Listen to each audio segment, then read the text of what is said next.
Hi Capricorn, welcome to your reading. So just stepping into your energy, I am already feeling slightly overwhelmed. This doesn't come as a surprise to me. I'm a Capricorn sun myself. I also have my Mercury in Capricorn. And so I know that the energy of Capricorn has been really intense over the past couple of years.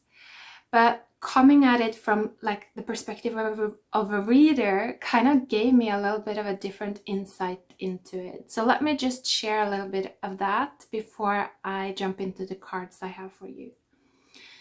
So what I'm feeling is that you are dealing with a lot of energies that are not respecting boundaries. And these are actually energies that, for the most part, I'm seeing them as past life energies. These are dark energies, like curses, like dark beings that are here to destabilize. That's kind of their job. And I feel like they are all kind of, it's like their job is to attack Capricorn, basically.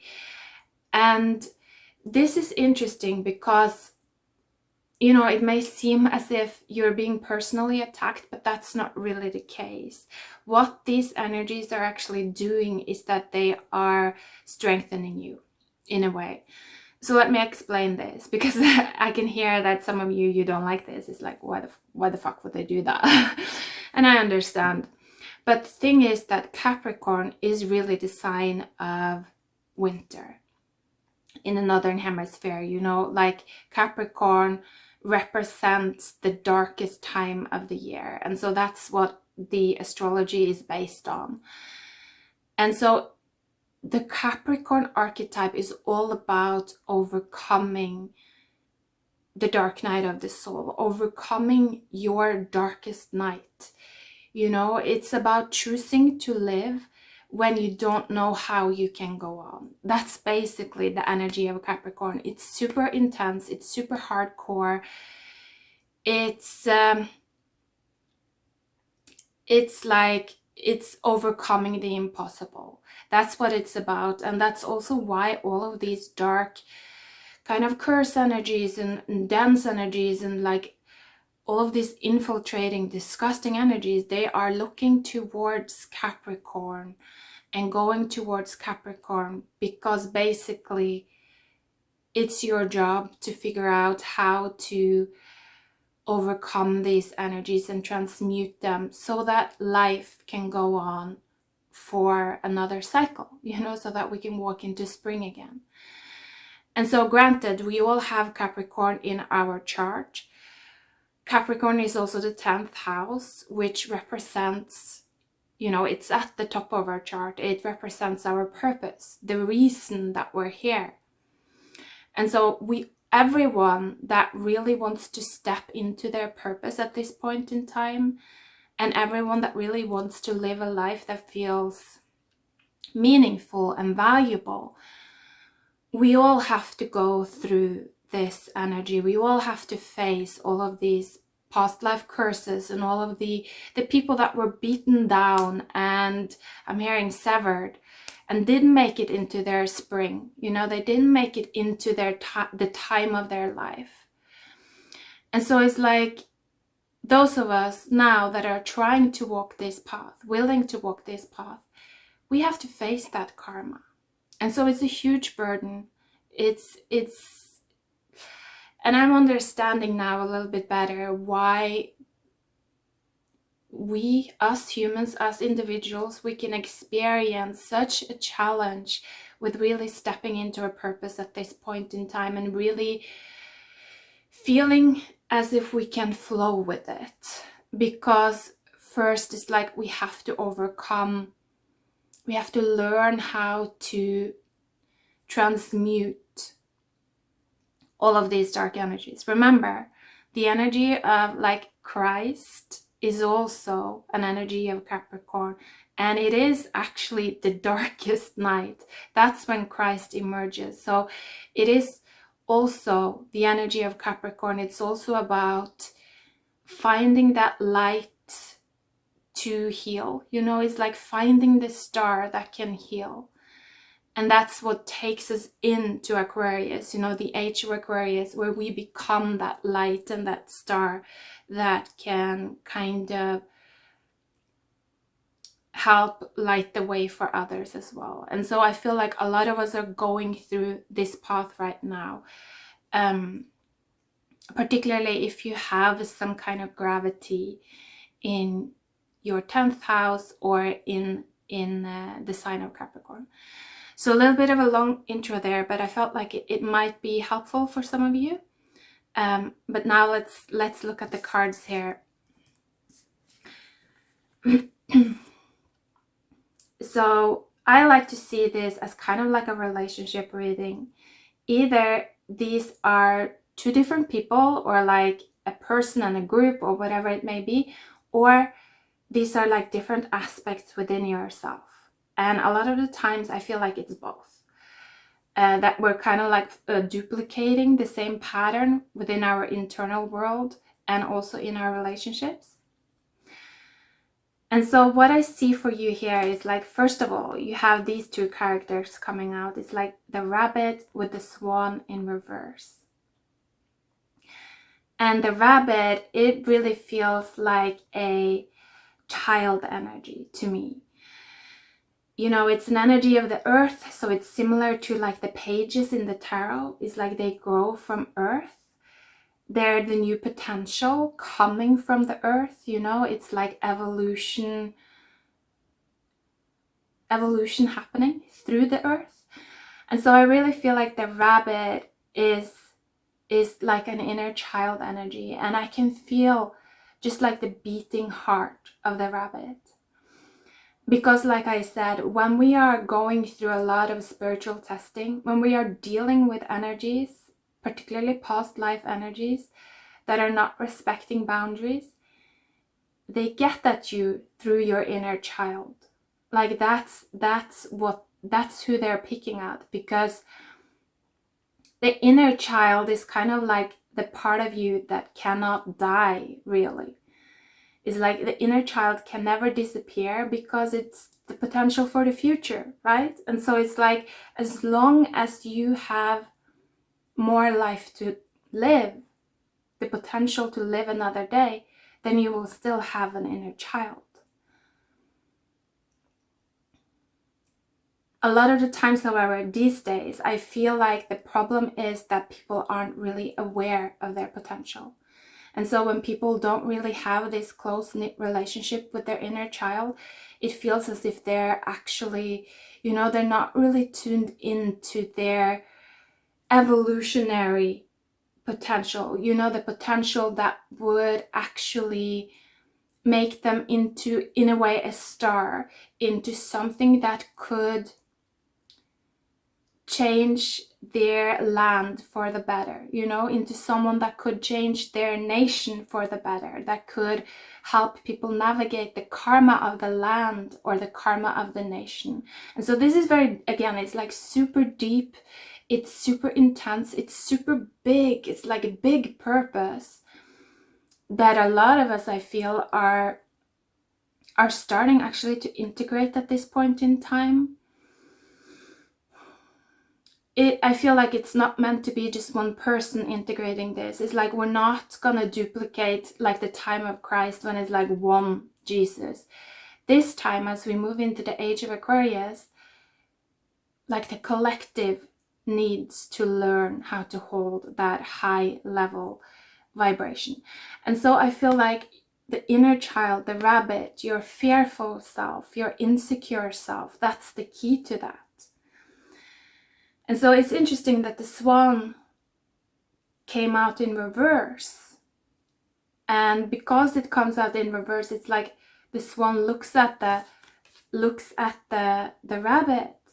Because if the swan would be in the upright, you know, the swan would kind of leave the rabbit and it would actually look at the camel, which I feel is some kind of other person or some kind of external force. And so there's something about that as well, that if you're, especially if you're experiencing a lot of anxiety, You know, you might be feeling like you're under attack. You might be feeling that people are like against you somehow. Watch your child. Like, what? Oh my God, if you have children as well, definitely watch your children, like protect your children energetically, but also your inner child. Even if you have children, and I also actually feel, especially if you have children, it's also super, super important to make sure that your inner child is protected. Because it's almost like your real children will always be an extension of your inner child when they are young. Again, it's that I feel like, or did I say that? I don't think I said that, because when I wanted to do your reading, I was contemplating, should I do Capricorn or Cancer? And I felt your energy at first, so I thought, oh, let me do Capricorn. But then Cancer kind of popped in and was like, no, do me, do me, do me. And it came through with an extremely needy energy. And so I actually feel that the rabbit and the swan, it's some kind of bleed through between you and Cancer. And Cancer is like kind of like the opposing force. And so I guess in times when we are learning how to kind of move above duality, it's really important that we work with our opposing energy. And so I feel like working with the energy of the Cancer, working with the energy of the mother and the needy child, you know, the child that still needs the mother to survive, I feel like that's really important.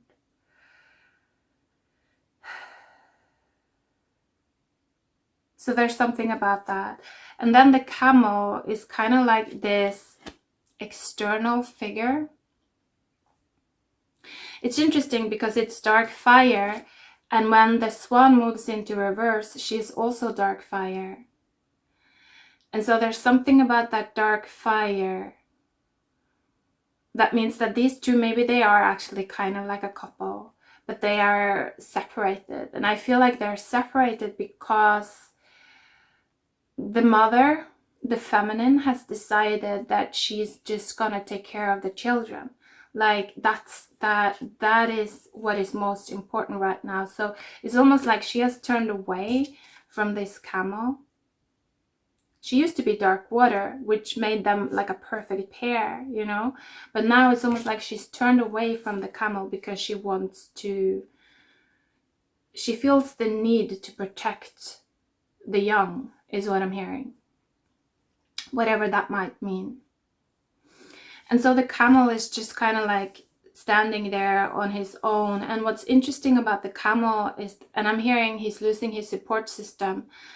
And what's interesting about the camel is that, you know, the camel kind of holds a lot of water within itself. And so it's quite a self-sufficient energy. It can walk through the desert. It can walk through really dry lands. Whilst, I don't know, the swan is just so juicy, right? She has all the water in the world when she is in the upright. When she's in the reverse, I feel like she's becoming much more selective with who she chooses to, I don't know, I'm just feeling reflect. That she doesn't necessarily want to spend her energy mirroring everyone else, because she's just like, I want to take care of my child. It's like, I feel like almost she's saying, you're not seeing my child, you're not seeing the potential, you're not seeing the future. Because there's something about this camel, like it's almost like he's on a different planet. It's almost like this camel has moved into space. He's not grounded anymore. He's not on Earth, because actually he's looking at Earth, it feels like, from afar. Like it's almost like he is like a space camel, or like a space cowboy. You know, it's something like that. It's something that is, I feel like he's moved too far away from natural abundance. Like with the rabbit, he's moved too far away from the potential of the future. I feel like he's gotten lost. And now it's almost like when the swan turned around, he's losing his support system, like he's losing his source of water. So he still has water within him. It's not like he's gonna feel it straight away. And that's what's interesting. There's a shift that has happened here in the collective. Like, I feel like the masculine energies, the masculine dark fire energies that have been, is like shooting for the stars, but forgetting about their children. They have lost their source of water.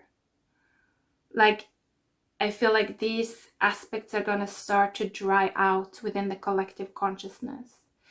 And so, I don't know, I'm just sharing what's coming through here. I know that it's a lot. I don't know if it's even helpful for you, but I feel like this is very symbolic. And I feel like it relates to, like I said, our inner purpose, you know, the purpose of our life, but it also somehow relates to the financial system as well. It's like a double meaning.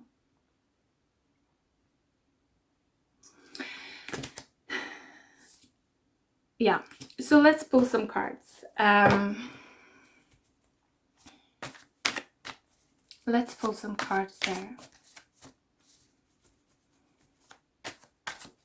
So I'm not sure if the camel realizes that he has been cut off yet, or that he's lost access to kind of like his water hole. I feel like even the camel might not take it that seriously. He's like, because he doesn't really understand the gravity of Earth. It's like he doesn't understand gravity. That's what I'm feeling. He's too cocky. There's something about that, about like, be careful right now with being too cocky, with thinking that, it's like, be careful with building your ego. Like, be careful with only relying on ego and on other people right now. It's something about, it's very important to start to bond with Earth and rely on Earth. That's also what I'm feeling. To be like self-sustainable, really, like really self-sustainable. I feel. So that's a message for some of you as well, I think. Like stepping down, I feel, coming back to the Earth, stepping down from these like high level games and travel, you know, like space travel, all of this type of thing is like, is really something about, like I said, evolution is going to come from Earth, you know, it's going to grow from Earth. And so if you're not there to protect it, your seeds are going to get eaten by these past life energies of the past. Past life energies of the past. Well, it's like your seeds, your seedlings, your young, it's not going to be protected because you're not there, you're not present, you're out in space, you know, you're just busy shooting for the stars. It's something about that as well, the need to be present with your insecurity, to look at what is haunting it. Like, what are the actual energies that are haunting it? Figure out a way to bring those energies to peace. I feel like it's not about fighting them. It's about helping them find peace, putting them to rest, letting them sleep. You know, they're old. They're not meant to be bothering you. They're meant to be sleeping. That's what I'm feeling. And it's also something about, like, a lot of people, you know, a lot of people that might get caught up in these loops of doing curses, cursing other people, things like that. These people are not energetically powerful. Like, they are just riding on these past life energies, not realizing that that's what they're doing. And so don't worry about these people. Like, don't give them any of your time or your energy. Surrender them to their own guides, because they are gonna hit Earth, you know, they're gonna experience the gravity of Earth, and that's maybe how they will start to learn. But until they kind of get that feeling of the ground just disappearing beneath their feet, and they start falling into the abyss, until that happens, they're still gonna be cocky, you know what I mean? They're still gonna be like, because they're all just infused with these past life energies, not realizing that when these past life energies are cleared out, they're nothing. You know what I mean? So don't worry about the people that are just kind of blindly channeling energies that you see are past life energies. They're not powerful. Just worry about like protecting your child and bringing peace to these past life energies within your spaces, so that they can come into your spaces through the earth anymore, through the land anymore. And that's how you become this like ball of protection. That's what I'm feeling. So energy work, prioritize energy work is what I'm getting at this point in time, particularly if you have anxiety, particularly if people have started to kind of turn against you, honestly, or if they are not. Because, okay, one card finally comes out. Wow, 3 of Swords in the reverse. Yes, and underneath the deck, 10 of Swords. And then Ace of Wands. So it's something about, like, it's something about don't focus on the war. You know, don't focus on the war and the battle. You know, don't focus on the people that are being mindlessly driven by these war energies and the battle. Like, transmute the energies that are driving these people. That's what I'm feeling is your purpose. It's like you're some kind of protector of the earth, I feel right now, if you resonate with this. Protector of the land. But people aren't going to see it, you know what I mean? Because they're not at your level yet. So they're not going to take it seriously. They're going to mock you. They're going to, all of that kind of thing. Just let them, you know, just let them. Find peace with all of that. Again, it's about transmuting that kind of just like stab. People just stabbing you with thin needles, you know, just become immune to that. If it doesn't bother you anymore, you know, it's just like, yeah, I'm huge. You're giving me an exfoliation right now, you know, great, you know, it helps me grow new skin. You know what I mean? It's something about that, just like expanding your consciousness so that the little things, the little stab, it doesn't aggravate you, because you're just like, you accept the aggression, you feel the anger. It's okay, it's there. This is the energy of those past lives, you know? It's just not being able to overcome their anger and their annoyance and like, oh, everything is in my way, I need to destroy things. That's not the energy of an enlightened Capricorn. The enlightened Capricorn is just like, let me bring peace to all of these annoyances. And when they're at peace, they're in their resting state. They're not gonna tumble and fall and like get ruined and things, you know, they're gonna be resting. They're gonna be supporting. So it's something about that, taking your power back by being the source of peace. Not from an ego perspective, like not from like, let's build our identity around like, I am the peace bringer, not like that, but actually doing the energetic work over time, not caring whether people will see it or not, because they won't at first. They won't see it until they fall. And so it's like not caring about other people. I feel like caring about like what really matters. This little rabbit, like the earth, your inner children, your potentials for the future, all of that.